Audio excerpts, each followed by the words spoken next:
जंगल का समझदार हाथी। बहुत समय पहले की बात है। एक हरे भरे जंगल में तरह तरह के जानवर रहते थे। शेर, बाघ, हिरण, बंदर और पक्षी। सभी जानवरों का जीवन सुख और शांति से बीत रहा था। लेकिन उसी जंगल में एक चालाक भेड़िया भी रहता था। वह हमेशा दूसरों का शिकार करने और चाल चलने में लगा रहता था। जंगल का राजा शेर था। वह ताकतवर तो था, लेकिन उतना समझदार नहीं। जब भी कोई समस्या आती, वह जल्दी गुस्सा कर बैठता और गलत फैसले ले लेता। एक दिन जंगल में भीषण गर्मी पड़ने लगी। नदी और तालाबों का पानी सूखने लगा। प्यास से जानवर बेहाल हो गए। तभी भेड़िए ने मौका देखकर सब जानवरों को उकसाना शुरू किया।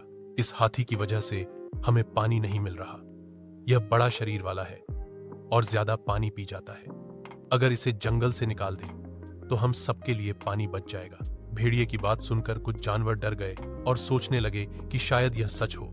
वे शेर के पास शिकायत करने पहुंच गए। शेर तो पहले ही गुस्सैल था। उसने बिना सोचे समझे हाथी को जंगल से बाहर निकालने का आदेश दे दिया। बेचारा हाथी बहुत दुखी हुआ, लेकिन उसने विरोध नहीं किया।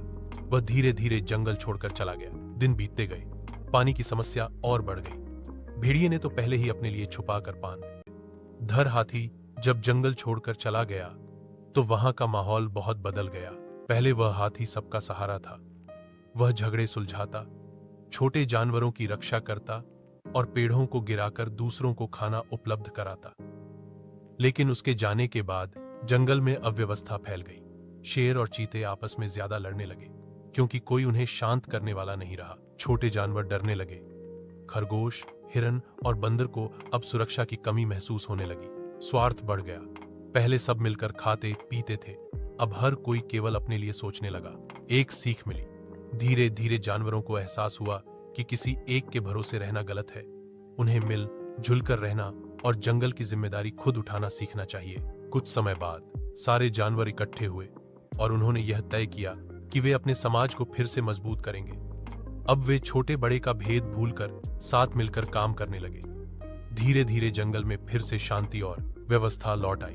इस कहानी का संदेश यह है कि किसी एक पर पूरी जिम्मेदारी छोड़ देना सही नहीं। अगर सब मिलकर समाज चलाएं तो असली मजबूती आती है।